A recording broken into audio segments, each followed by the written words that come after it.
Deddy Mulyadi dibuat terkejut ternyata ditinggalkan warisan hutang tunggakan BPJS oleh Gubernur Jawa Barat sebelumnya sebesar 300 miliar.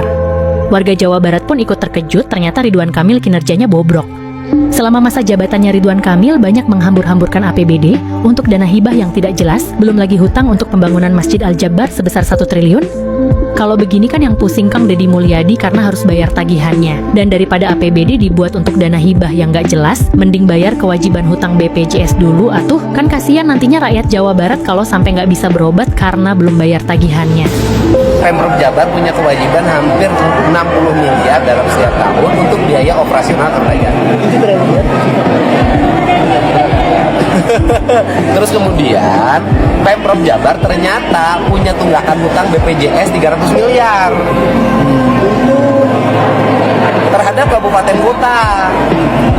Nah itu terjadi tahun anggaran sebelum saya pimpin. Makanya tadi saya komplain ke teman-teman Bapeda, Kepala Dinas Kesehatan. Kenapa sih dulu ketika kita punya uang fiskal yang sangat cukup lebih banyak hibah dibanding bayar kewajiban pemerintah BPJS? Kan ini rawan kalau kabupatennya tidak bayar, itu bisa stop pelayanannya. Nah ini yang akan segera saya ambil keputusan. Kan itu kewajibannya harus dibayar. Itu problem loh. Makanya saya selalu mengkritisi kenapa sih kita belanja hibah dulu, padahal kewajiban pemerintah itu lebih utama dibanding belanja hibah. Sungguh sangat miris. Bagaimana Kang Deddy tidak terkejut, tidak pusing pas beliau menjabat sebagai Gubernur Jawa Barat sudah disuguhi hutang yang begitu besar. Sampai-sampai dana BPJS nunggak 300 miliar. Astagfirullahaladzim, sangat di luar nalar. Sedangkan masalah kesehatan sangat penting dan sangat penting untuk masyarakat, terutama masyarakat yang tidak mampu. Seharusnya itu yang diutamakan untuk dana kesehatan. Malah ugal-ugalan ke dana hibah. Aduh. Sakedeung deui urang Jawa Barat moal bisa berobat ka BPJS. Kunaon moal bisa berobat ka BPJS? Kabupaten loba nu teu mayar BPJS, provinsina teu mayar BPJS, kabupaten kota 300 miliar. Ai kamari duitna dikamanakeun? Diaur-aur ka ditu ka dieu, bleg ka ditu, bleg ka dieu, bleg ka ditu, bleg ka dieu. Nu lain hakna narima duit provinsi. Kabeh menerima duit eta lamun isukan aya jelema maot kulantaran di rumah sakit BPJS na teu bisa mayar kulantaran negara can mayar, lamun anu ngajuru orokna maot indungna maot kulantaran negara teu mayar BPJS mayar, maneh doraka rek nyarita naon. Bahkan secara administrasi eta warga bisa gugat negara sabab naon hakna dibikeun ke negara. Kurang gagah nyaritakeun sigeun jelema pangmulyana rakyat engkak-engkakan di rumah sakit teu bisa mayar BPJS na teu dibayar ku negara, ku provinsi jeung kabupaten. Sabaraha hiji jelema nu maot, sabaraha hiji jelema nu teu kalayanan, sabaraha hiji jelema nu talangsara, doraka ieu. Korban imajinasi Ridwan Kamil selama berkuasa di Jawa Barat, mulai angkat suara. Ridwan Kamil bukan cuma mewariskan utang menggunung sebesar 4 triliun rupiah di Provinsi Jawa Barat, tapi juga dikenal sebagai pejabat narsis dengan proyek-proyek imajinatif super megah, namun tidak bermanfaat bagi masyarakat. Hasilnya, uang negara miliaran rupiah yang dihamburkan Ridwan Kamil, hanya jadi proyek mangkrak yang tak berguna bagi warganya. Kita akan membahas peninggalan Kang Emil di kota Bandung. Ini halte.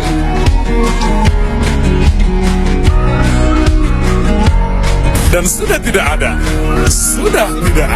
Proyek itu menghabiskan miliaran, tapi sekarang sudah hilang. Dulu halte itu ada di sini, tapi sekarang sudah dibongkar karena sudah jadi kandang burung. Bayar parkir di kota Bandung. Mesin parkir elektronik. Mesin parkir elektronik ini ada sekitar 400-an lebih di kota Bandung. Anggarannya ngabisin puluhan miliar, tapi sekarang satu pun udah nggak ada yang nyala. Ya kalau udah mati, bagusnya sih dikubur. Teras Cihamplas. Dulu tempat ini bagus dan banyak pengunjung, tapi sekarang sudah tidak ada pengunjung karena semuanya sudah pada rusak. Dulu ketika ini dibangun, bikin jalan macet, menghabiskan anggaran ratusan miliar. Tapi sekarang rusak dan sudah tidak terpakai. Dulu di sini banyak UMKM yang berjualan, tapi sekarang entah kemana. Guys, sekarang kita akan bahas soal program PIPPK di Kota Bandung. Program 100 juta untuk Lembaga Kemasyarakatan Kelurahan atau LKK. Iya, dulu waktu Kang Emil nyalon wali kota Bandung tahun 2013, dia kasih janji mau kasih anggaran 100 juta untuk Karang Taruna, PKK, LPM, dan RW. Nama programnya PIPPK. Dan ini adalah wawancara saya dengan seorang aktivis yang bersentuhan langsung dengan program PIPPK. Ya, pada faktanya anggaran itu dikelola oleh kelurahan. Sering kita mah ngajuin program yang kita inginkan, dan kelurahan malah program yang lain-lain. Pengennya sih anggaran itu bisa dipakai untuk berusaha, tapi kenyataannya malah habis untuk dipakai rekreasi. Dengan dalih penguatan kelembagaan juga habis dipakai untuk makan minum buat rapat. Kita ada yang mau bikin usaha cuci motor untuk teman kita yang disabilitas, gak bisa pakai anggaran 100 juta itu, kita malah minta bantuannya ke anggota dewan. Ngeri sekali sih sebenarnya. Sementara itu tahun 2018 ada orang yang ketangkap gara-gara penyalahgunaan anggaran itu. Ya, kita mau perubahan hidup aja kita udah susah. Jadi guys, mari teliti pada janji dan impian calon pemimpin, karena impian kadang tak seindah kenyataan.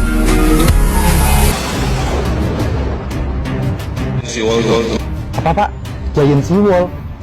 Sekedar mengingatkan, ini proyek Bapak teras yang pelas masih lebih rapi teras rumah saya. DKI desentralisasi. Oh Pak, mau desentralisasi biar nggak macet di Jakarta. Sekedar mengingatkan Pak, proyek teras Ciamplas yang Bapak buat aja dengan anggaran 48 miliar masih stuck tuh di bawah, masih tinut di bawah, semacet Pak. Stasiun, atasnya pasar, atasnya apartemen. Apa Pak? Itu mau di atas stasiun. Sekedar mengingatkan, ini teras yang pelas proyek Bapak jadi kanvas gambar. Siapa di sini yang pengen dagang, ingin dapat modal dari Pertamina? Apa Pak? Mau bantu UMKM? Sekedar mengingatkan Pak, UMKM yang Bapak pindahin ke teras yang pelas di atasnya aja. Tutup! Tidak paham konteks sejarahnya. Apa Pak? Nggak tahu sejarah? Sejarah LRT Metro Kapsul yang Bapak sendiri sulit realisasikan, salah penerus Bapak bukan? Karena pengganti saya tidak melanjutkan. Apa Pak? Salah penerus Bapak. Sekedar mengingatkan Pak, proyek Trans Metro Bandung janji kampanye Bapak dari awal sampai akhir menjabat itu mangkrak. Salah penerus Bapak bukan? Kota berikutnya tidak dipromosikan, tidak diurus. Apa Pak? Tidak diurus sama pemimpin selanjutnya. Sekedar mengingatkan, janji kampanye Bapak yang Bandar Sukabumi itu cuma imajinasi Bapak dan nggak terrealisasi itu salah gubernur selanjutnya bukan? Kalau mau curangan itu Pak, pakai sabun, bukan pakai pemimpin selanjutnya. Aha, iya Pak RK ninggalkan hutang teh gede-gede teuing. Saenggeus ninggalkan hutang urut pembangunan Masjid Al Jabar. Ieu ditambah hutang BPJS 300 miliar teu dibayar ku pemerintah Provinsi Jawa Barat. Karunya Bapak aing katempuhan buntut maung. Lain cenah cek Bapak aing teh nya tibatan ngawur-ngawur duit dana hibah anu sakitu gedena. Mending yang utamakeun jang kesehatan masyarakat. Nah, kumaha ya lamun masyarakat teu bisa berobat gara-gara BPJS na can dibayar. Rek nyalahkeun saha da mah mungkin meureun nyalahkeun Pak RK mah da geus teu ngajabat. Ayo nu kamari narima dana hibah anu sakitu gedena terus ayeuna teh kanyahoan korupsi. Tanggung jawab sia lamun aya warga Jawa Barat gering teu bisa berobat karena BPJS na can dibayar, tanggung jawab sia. Benar-benar mencengangkan terkait dana-dana yang ada di Pemprov Jawa Barat ini.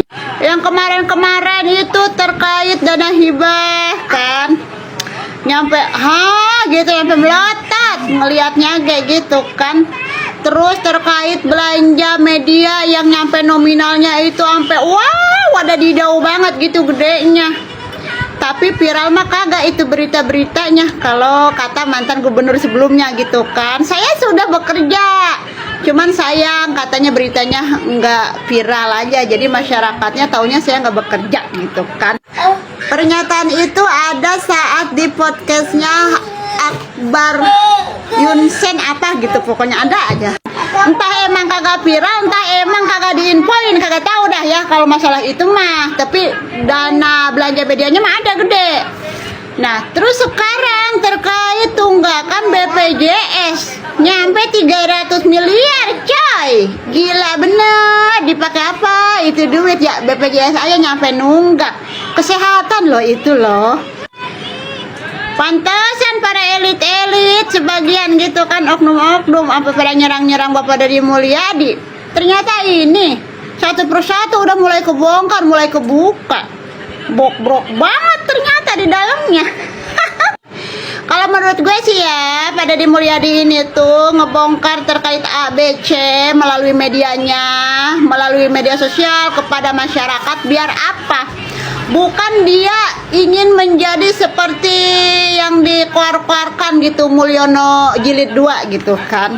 Enggak, kalau kata gue mah justru karena dia ada ketransparansian bersama masyarakat.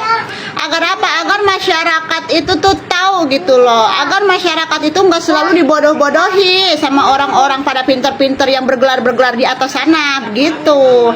Jadinya dia terbuka. Ini loh gitu kan. Dana-dana tuh sebenarnya mah. Lanjutkan terus Bapak Aing, Pak Gubernur kita.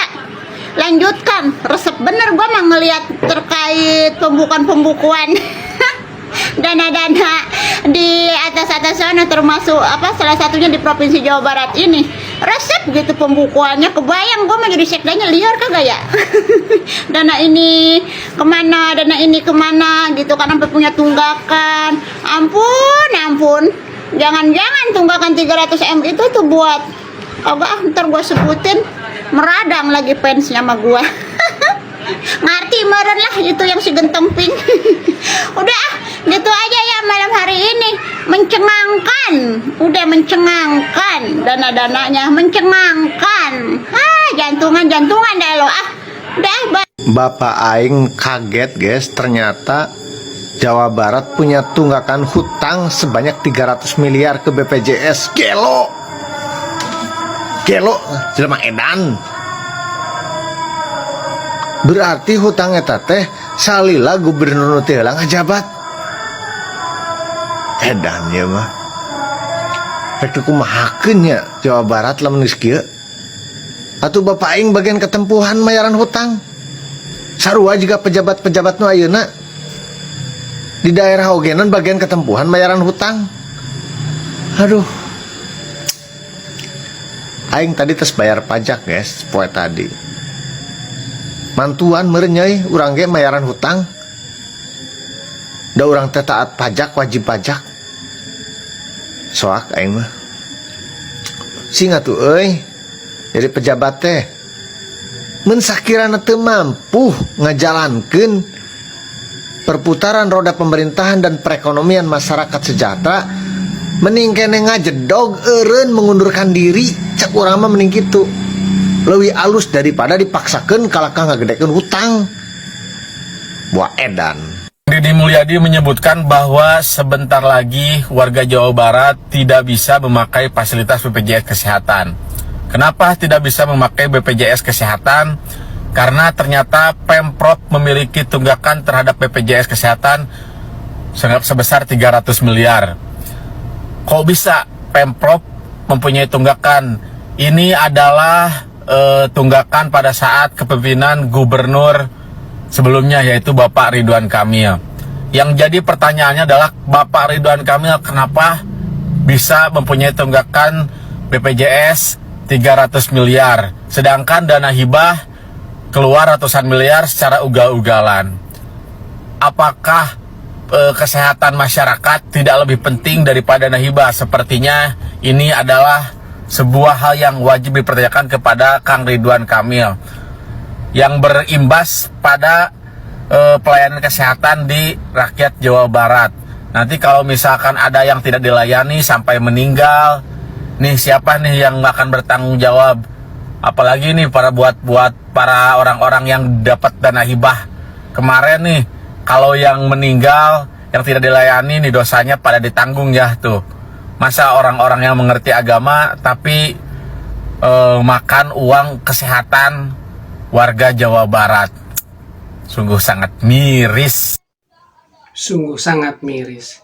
Sampai tidak bisa membedakan mana kepentingan utama dan mana yang tidak urgensi. Kalau masalah kesehatan itu sangat penting, sangat urgensi. sangat dirasakan oleh masyarakat, terutama yang tidak mampu. Kalau misalkan dana hibah untuk pembangunan, untuk ini, untuk itu, sebenarnya tidak terlalu dirasakan oleh masyarakat. Waduh. Semangat saja ya untuk Bapak KDM. Semoga masalahnya cepat selesai, dibenahi oleh beliau. Sangat salut sekali kepada Bapak KDM. Beliau sangat transparansi. Kalau tidak ada beliau, kalau tidak diungkit, tidak akan warga-warga masyarakat Jawa Barat tentunya tidak akan mengetahui masalah yang seperti ini. Good job Bapak KDM. Tetap semangat. Kami masyarakat akan selalu mendukungmu untuk kebenaran dan keadilan. Jabar juara bersama Kang Deddy Mulyadi. Mungkin itu kumpulan video reaction dari saya. Mudah-mudahan bermanfaat, menambah informasi buat Anda semua. Jangan lupa dukung channel saya agar saya terus bisa update video tentang seputar Kang Deddy Mulyadi. Assalamualaikum warahmatullahi wabarakatuh.